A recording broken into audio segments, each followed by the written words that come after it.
Good morning. Welcome back to the Broadcast Retirement Network. I'm Jeff Snyder. This is BRN Sunday for Sunday, December 24th, 2023. We've got another great show for you this week. It's our last episode of BRN Sunday for 2023. I'll be joined by David Levine of Groom Law Group, and then Oliver Rennick of the Schwab Network will be stopping by to help break down markets. So sit back, relax, enjoy this episode of BRN Sunday.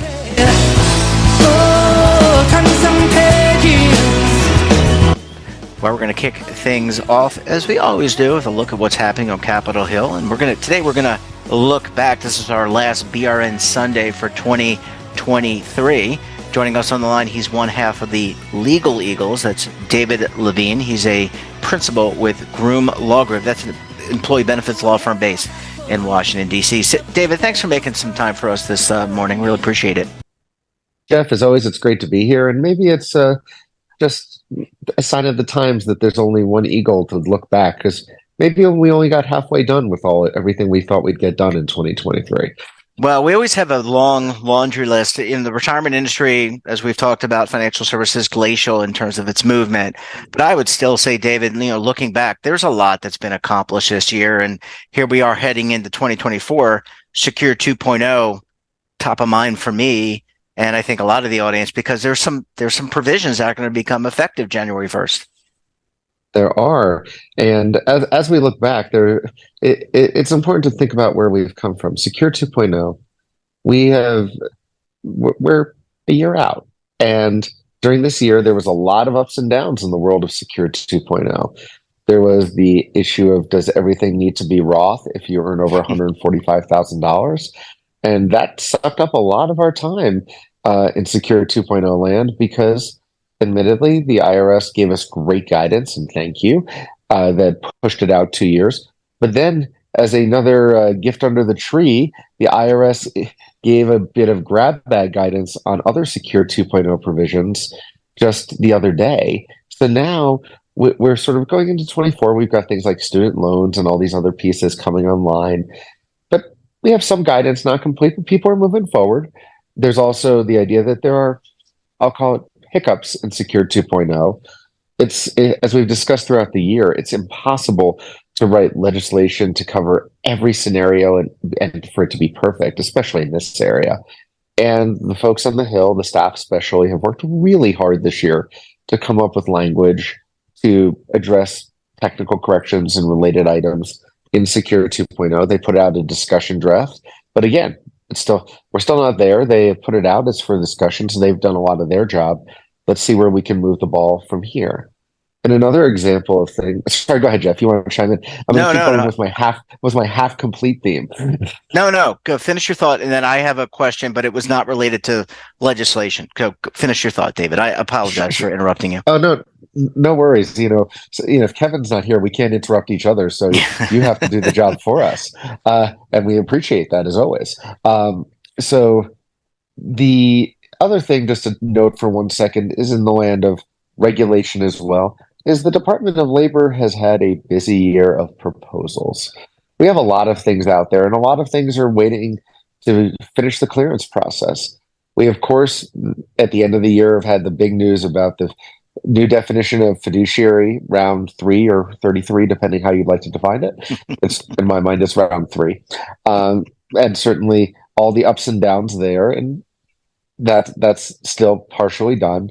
You have a lot of other things that get technical, like QPAM and exemption procedures. Not to bore the listeners, but these are things that are relevant. But the Department of Labor is doing a lot, but we're waiting to see final results.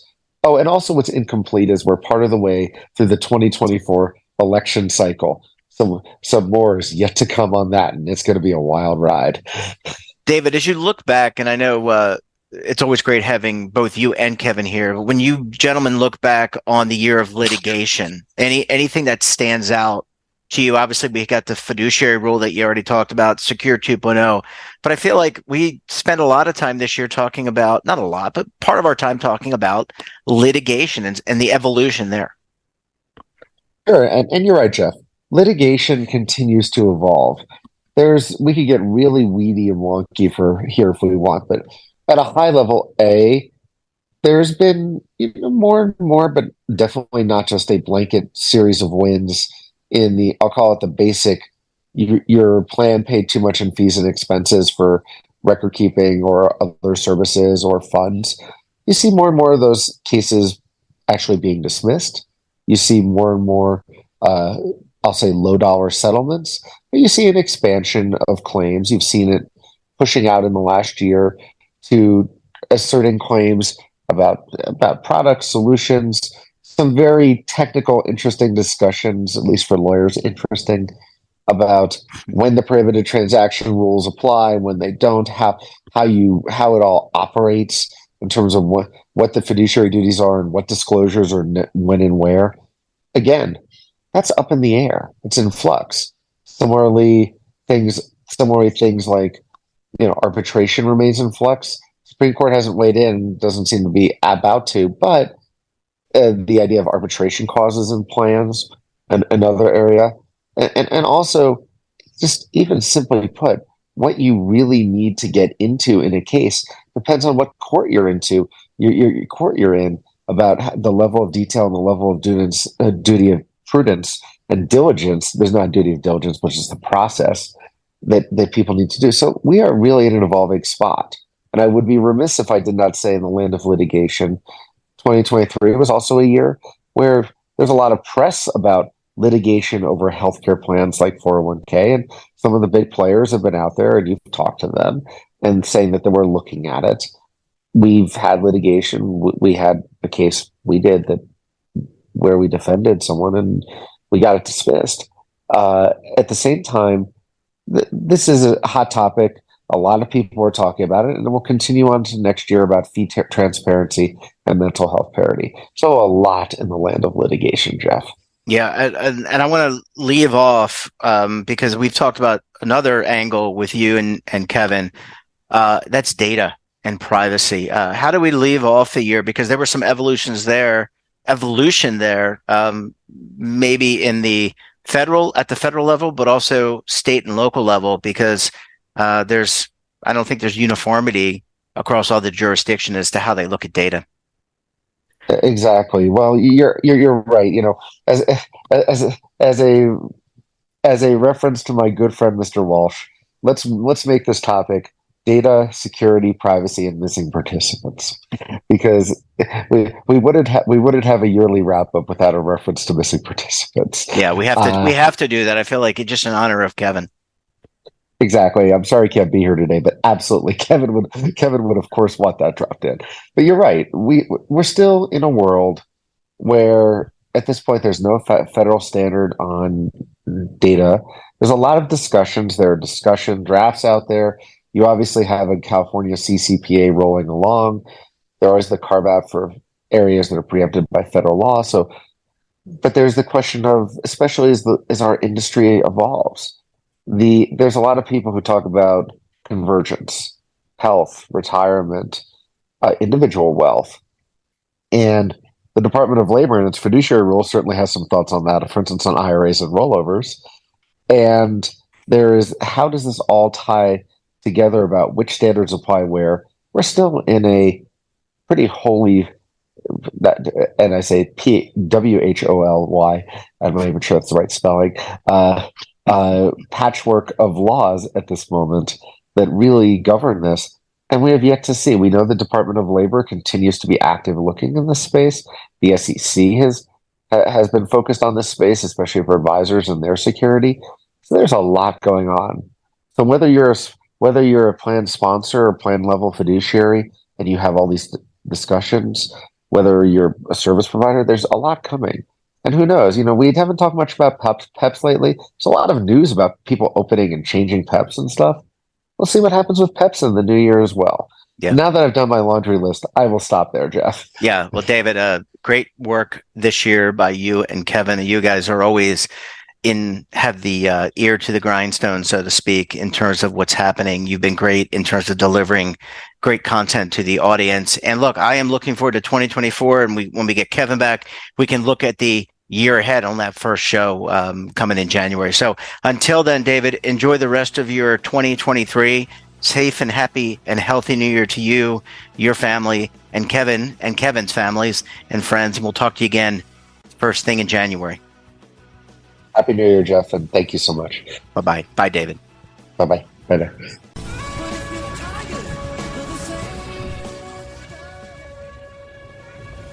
Imagine a new television network that will make you richer, healthier, and in control of your financial future.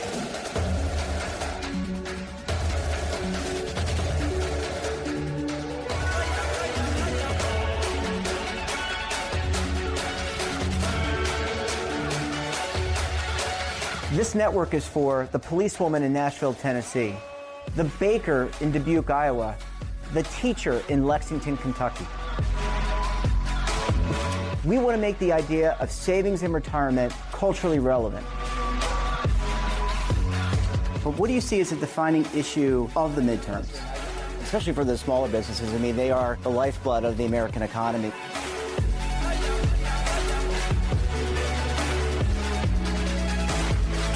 Featuring exclusive interviews, current affairs, and docuseries. 33 years old, you retired early. The philosophy is money only matters if it helps you live a life that you love. But you got to start thinking about retirement as soon as you get in. The Broadcast Retirement Network will drive very high engagement with premium partnerships. So this isn't retirement and savings for your parents or grandparents. This is for all Americans. And we're going to change the way you think about money.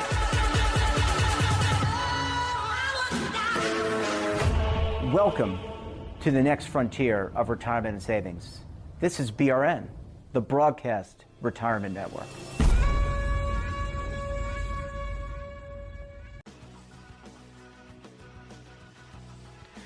Welcome back. Now time to take a look at markets. We're going to look back at 2023. Joining us on the line, he's the lead anchor for the Schwab Network, Oliver Rennick. Oliver, thanks for making time for us this morning. Absolutely, Jeff. Thank you. All right, Oliver, this is our last BRN Sunday of January of 2023, and wanted to give you the opportunity to do some analysis and look back on the year that was. I think we're not going to do a show next week, so wanted to get your thoughts. Yeah, absolutely. My story of the year for markets begins with the bond market and the yield curve. The shortened version of what could be like an academic thesis and like a semester of study for financial students is what happened in the bond market this year. So I'll try and distill it into the core components.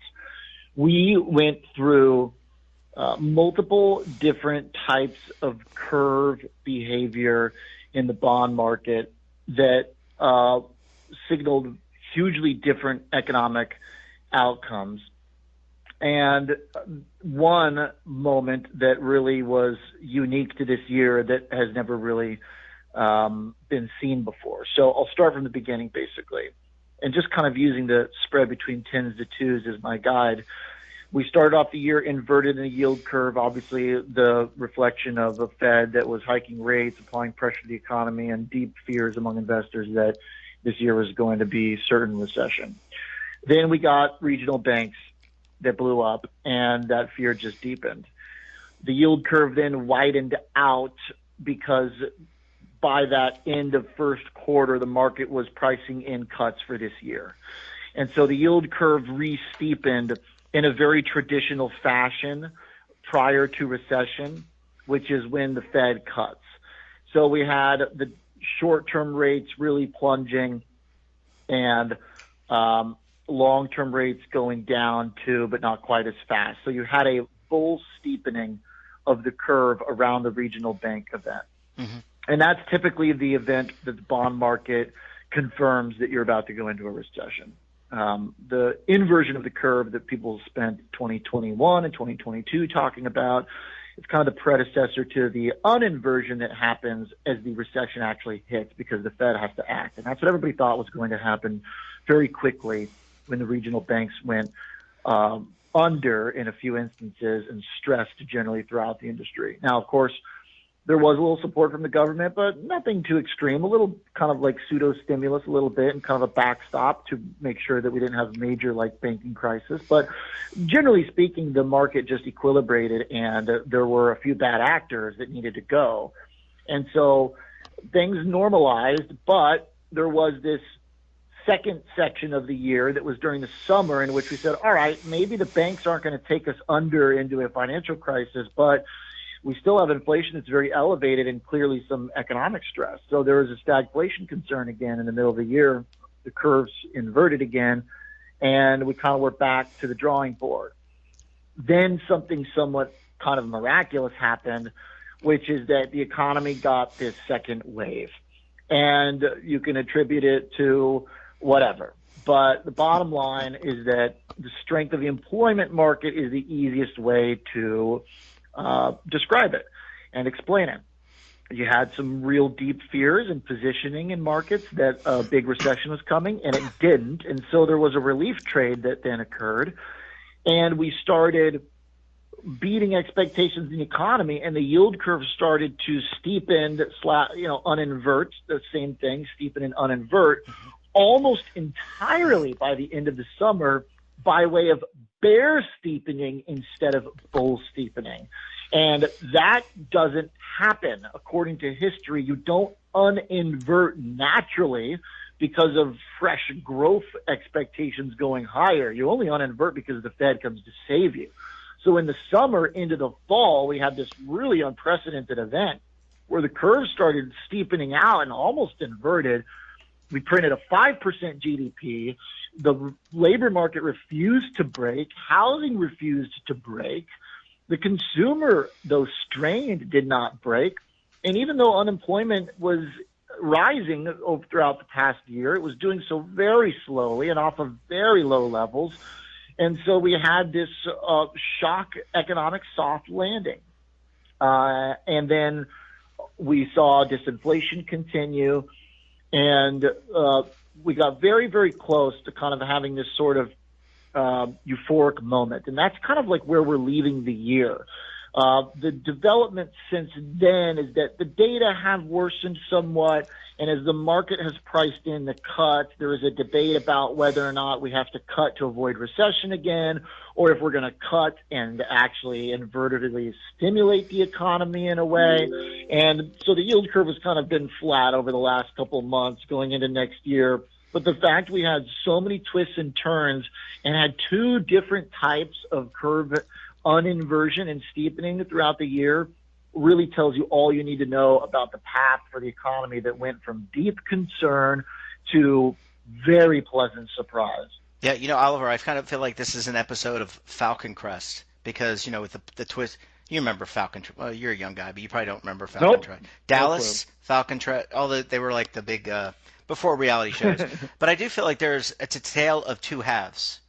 And your analysis seems to, I'm paraphrasing, but it seems to indicate that. And I don't want to, we're going to tease that. Yeah.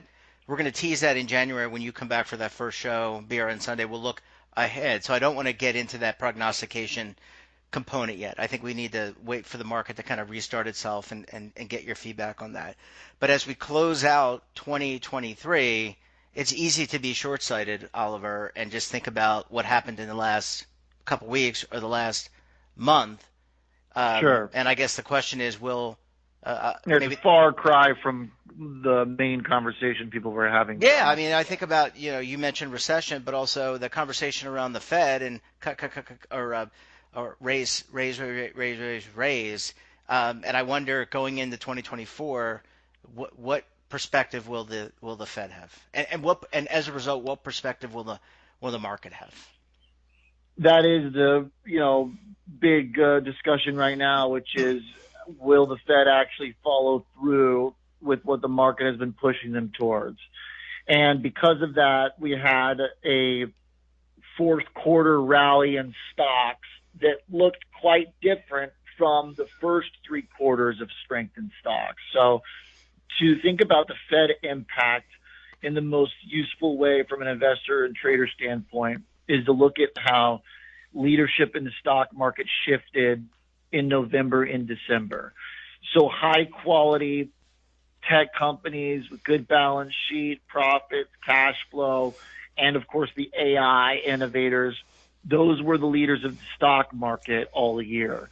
When the Fed signaled that they were willing to cut with the dot plots in the fourth quarter, the market then started buying up, well, ahead of that event too, but through it, the market started buying up companies that it hadn't been interested in when it didn't think the Fed was going to cut.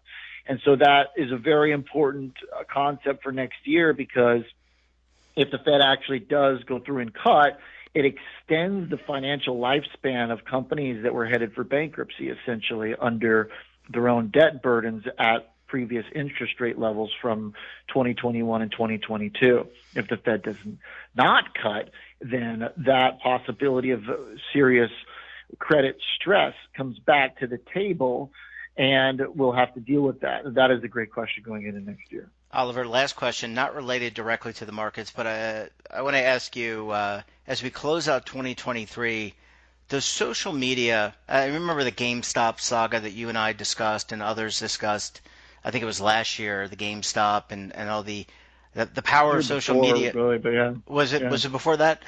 Maybe 2021. But does social media still play a big role in some of these market-driven events as we close out 2023, or have investors, and I mean retail investors, learned the lessons of the GameStop, or as we go into a new year, are people still going to be flashing through their X or their Instagram or Reddit, looking for quote-unquote the best ideas? Yeah, I think the Reddit trade has slowed down significantly. A lot of that is probably correlated with the significant drop in personal savings and COVID kind of wealth effect that has been reduced significantly. There's not as much speculative activity in markets. Now, we started to see that heat up again at the end of this year when the market started pricing in cuts. But no, the big kind of advent in the trading world over the past year was the same-day expiry in the options market, zero-day expiry options that became very popular. But for the most part, people are taking the high probability side of that trade and collecting premium by selling short-term options that are likely to expire worthless. So even though there's a speculative element of that, doing it on a daily basis, it's generally probabilistically less speculative than buying upside on companies because you heard about it online. Yeah, I just worry, and this is rhetorical, we can close on this. I think you're right. People have learned some lessons there. I just worry about the basic fundamental financial knowledge, education. You really can't get that in 30 seconds in a TikTok or a YouTube short or anything like that. And I think that's to be reconciled and reckoned with in 2024 and beyond. Oliver, we're going to leave it there. Happy New Year to you, your family, your friends. Get some time off, get some rest, and we'll look forward to catching back up with you in 2024. Thank you very much, Jeff. Bye-bye. Same to you. Take care. Bye-bye. And that wraps up this episode of BRN Sunday. Have a topic of interest, someone you think we should talk to? Drop us a line, and don't forget, for all the latest curated news and lifestyle, wellness, finance, tech, so much more all in one place, check out today's edition of our daily newsletter, The Morning Pulse. Want to search our archives, check out our latest content? Visit our website. Well, we're not back again tomorrow because it's the Christmas holiday. We'll be back on Tuesday and the rest of the week with some great repeat episodes from 2023. Until then, until 2024, I'm Jeff Snyder. Stay safe, keep on saving, and don't forget, roll with the changes.